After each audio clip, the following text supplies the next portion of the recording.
Hey everyone, Voltas here, coming through your speaker. Today we have an exciting matchup. I am extra excited about this one.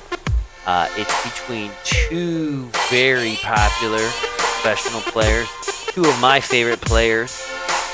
This is on dual site, and it is an event in the IEM, I'm going to mess up this word, Guangzhuo tournament. And that is published by ESL World. I know little to none about it other than that. But anyway, let's get this thing rolling. It's like Voltas, you hear me coming through your speaker. You see me mashing up your airwaves. I know you can't get enough of my sound. Alrighty, let's introduce these players that do not need to be introduced. If you know anything about StarCraft, if you have watched the cast before, if you have gone to a competition, you've heard word of these two individuals at least once. So let's start with the upper right hand corner of dual site, in the lava, in the dark, in the muck, in the creep, on the Zerg side. It is legendary, famous or infamous, evil geniuses, IdrA!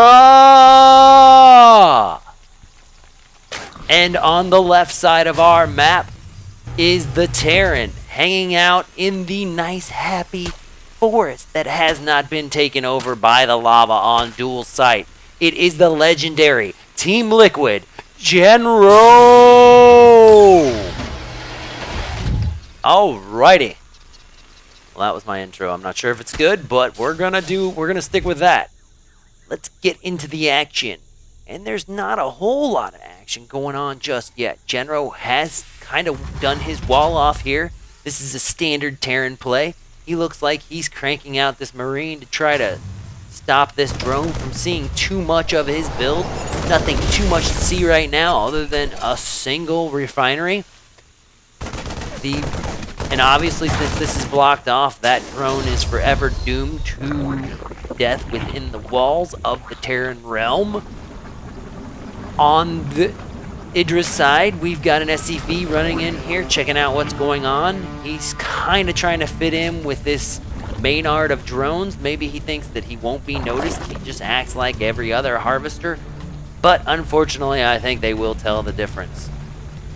We see an relatively, well, I wouldn't even call it early expand for Zerg, but he has set up his second expansion and is continuing to do some heavy droning. Let's start looking at the production tab. He is bringing a queen out, and Jinro is bringing his factory out and building a second command center. I'll go over here just to prove it. He is building the second command center on the higher ground. He can quickly pop this down to the low ground. So it does look like there's not gonna be any significant kind of Macarax or crazy early aggression from the Terran. It looks like he is doing the standard Destiny Cloudfist build, should I call it? So this looks to be a game that could turn into a longer macro play, but I don't want to call it just yet as that, because you never know. You never know with Zerg, you never know with Jinro. Could be early aggression, could be some cheese still down the road. Looks like Jinro is bringing out some Hellions. This tends to be some popular play with the metagame of late. I've seen these things go a lot later into the game than I think originally. A lot of utility with them. At the very least, you can get yourself some Mac presence. Keep an eye on what things are going on, and then including the option to get that blue flame pre-igniter out and actually do some pretty deadly harass to the mineral line. So we'll see what he's going to do with these right now. He looks like he's just got 2 out, and he's got 1 more on the way. He is researching that infernal pre-igniter, so it does look like he is going to do some kind of aggression. Popped in the wrong place. Looks like he poked his head in here and got a spine crawler in the eyeball. But I saw it really quickly before we moved over to the other area. So I definitely think we're going to see a little bit of aggression out of these things. We've got two Zerglings quickly running over here to see what the heck's going on, and they just got mowed down by those two Hellions. So, you know, IdrA probably at least has a hankering. Hey, I just saw two Hellions over there, and I'm trying to run them off, and there's two more. So he probably does know there is going to be some kind of Hellion aggression. That pre-igniter is about ready to come up, and I don't know. He did not lose that one Hellion, and here's the SPs coming out to repair it. I think IdrA's got to at least have a clue that there is going to be some kind of Hellion aggression, some kind of early push, an attempt to destroy his valuable little drone line. And to be honest, when you're dealing with a macro player such as IdrA, you really do need to keep that pressure on and kind of whittle away at that macro. He's got 3 Hellions going to the right, 2 Hellions going to the left. I'm assuming they'll meet somewhere in the middle. They are covering these little baby Zalnaga question mark towers right now. And it looks like they're... Okay, we do have... Now, this is really odd. We've got a medevac, but absolutely nothing in it. It is going to gain him some sight over here and give him an idea if there is going to be a relatively quick third expansion.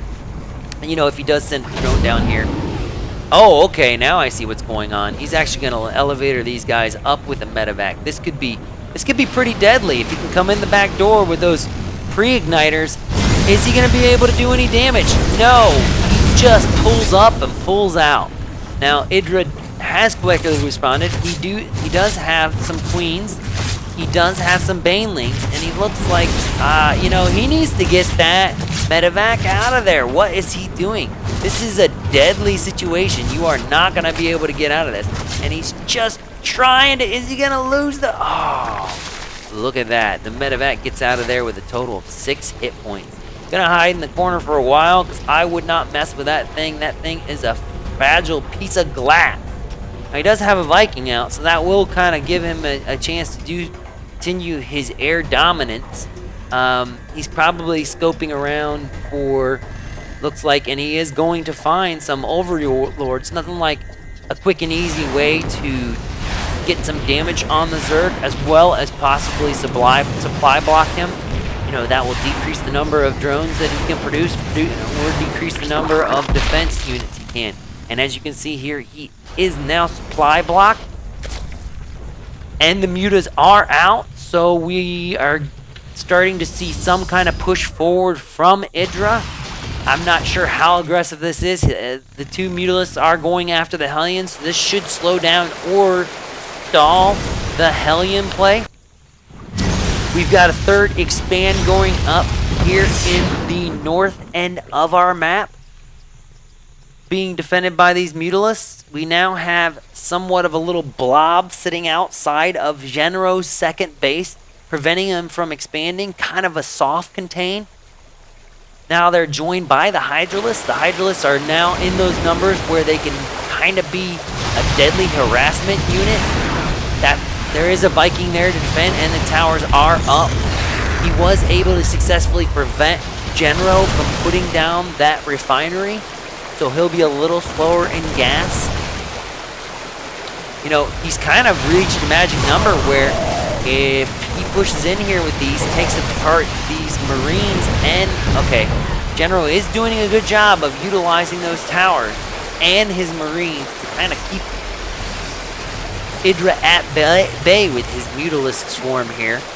It looks like IdrA is continuing to develop his Muta play, and you know, he is reaching kind of an ugly threshold with these Mutas. He did take a lot of damage with those first few Mutas, so he rightfully is backing off.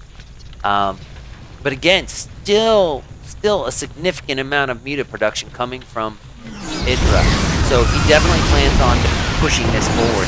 As far as that Hellion pre-igniter play, that's pretty much being circumvented by these Mutas that are able to cover a good chunk of the map. Now, Jinro is pushing forward with his stem Marines, which will keep the large Muta swarm at bay. I'm surprised he's not going around to continue to harass the rear now that he sees that there is a number of forces from Genro. Of course, there is that delicate balance of attack and then defense. I'm not sure if Genro is actually going to push in here with these. IdrA does have Banelings research, so a couple well-placed Banelings will destroy this small little Marine army. Now, it looks like he just stemmed, and it wasn't that useful of a stem. Maybe just a stem to get away from the inevitable swarm that's coming up here. Yeah, I'm sorry, I used swarm. That's somewhat of a bad pun, talking about Zerg. But, you know, it kind of makes sense. So anyway, IdrA is starting to push forward with his creep. He has a nice kind of balance of Muta, Baneling, Zerglings. Genro looks like he is still kind of focusing on his bio ball. I'm wondering, you know, other than Hellions and Marines, he seems to be sticking with it. And I'm not sure if that's sustainable at this point, you know? IdrA has a good chunk of the land. He's got good presence. He's got 3 solid bases running. I can understand Genro wants to utilize these kind of troops to kind of contain IdrA, because, you know, a couple more expansions on IdrA's, and this thing's getting way out of control. So he is trying to do some kind of soft contain with these troops out here while he builds up on the back end. As far as upgrades go, he is getting +1 attack and +1 defense. He is building a couple, looks like a couple starports. Not sure where he's going to go with technology on those, but there is a lot of good stuff. He is researching the, what is this? Increased strategy. Okay, so he is increasing the starting energy of Ravens, so it does look like he is going to bring some Ravens into the game. Not sure if he's going to do, I saw there's one point where there was like a mass Raven build that's really quite interesting. And, you know, is building up where he might be able to utilize that, but I don't know, that's kind of a rare event, and I don't see that happening with these 2 top tier players. Usually that can be a little cheesy, a little weird matchup, and I'm seeing a little bit more of standard play from these 2 right now. Nothing too crazy going on. Genro is trying to expand to his 3rd base. This is way behind IdrA. IdrA is at the same time expanding to his 4th base. This little Terran aggression has been decimated by this swarm. Now, really, we're reaching, oh my gosh, this swarm of out of control. Quickly taking down the cannon defenses, quickly taking down that extra supply depot. You actually got to spend energy on that supply depot upgrade, so that was a significant amount of supply lost for the Terran. You know, there he goes. You know, he fears not that big old ball of Marines. Stem or no stem, towers or no towers, he is just going to tear into this. And, you know, here he goes. He's basically gotten past most of the defenses. Those towers are going down. I don't see a significant backup. He's taking out those Ravens. This is a tight spot for Genro. He's got that magic mass of mutas all over his main base. He did retreat because he did see a significant number of Marines, and now we have Ravens. We've got 3 Ravens on the field, and with 2 starports, we might see that crazy Raven play. Matter of fact, he is taking up Seeker missiles, so we are going to see something interesting out of these Ravens. They're not just going to be able to see invisible stuff, and you know, it's not like Zerg has a significant number of invisible units anyway. This Muta play is still going on. This is a magic nasty ball right now. If you look at the upgrades on it, I've got to click on one. There are 0 upgrades on the Mutas, which is really kind of surprising. You would think with at least a +1/+1 upgrade, this Muta ball would even have more force. IdrA is not putting all of his eggs in one basket with this Muta play. As you can see, he's got a good number of Zerglings and Banelings, and I don't know if he plans on doing a 2-pronged strategy with this group, or if he plans on splitting them up, or bringing them down the pipe together, and just doing kind of an Well, I think we're about ready to decide that. It looks like he's bringing everything in. And the Baneleys are coming up and they hit the planetary fortress and destroy it. And then IdrA just pulls out. That's apparently all he wanted to do. He wanted to make sure that Terran did not get a third base. And that is going to severely hamper Jinro's supply. I would go back and check to see the state of Jinro, but right now we've got a push, direct response from Jinro, pushing right back at IdrA, trying to do the damage that he just saw in his base. A direct response, and you know, he just does not have enough. That Mutaball got out of control, and it looks like he's gonna lose his whole army. What is Jinro gonna do? Probably not a whole lot. Taking apart his medevacs, I see a good game coming pretty soon out of Jinro. He's got nothing to respond and very little in production, very little in the mining. He's got at least one base, but this is not going to stand up to the machine that is already in place, and we see the good game from Jinro. Pretty exciting game, pretty interesting back and forth. I could have seen a little bit more back and forth from these two. Two played solidly though, solid players, as is expected from two well-known names in the StarCraft professional community. Well, hey, thanks for watching.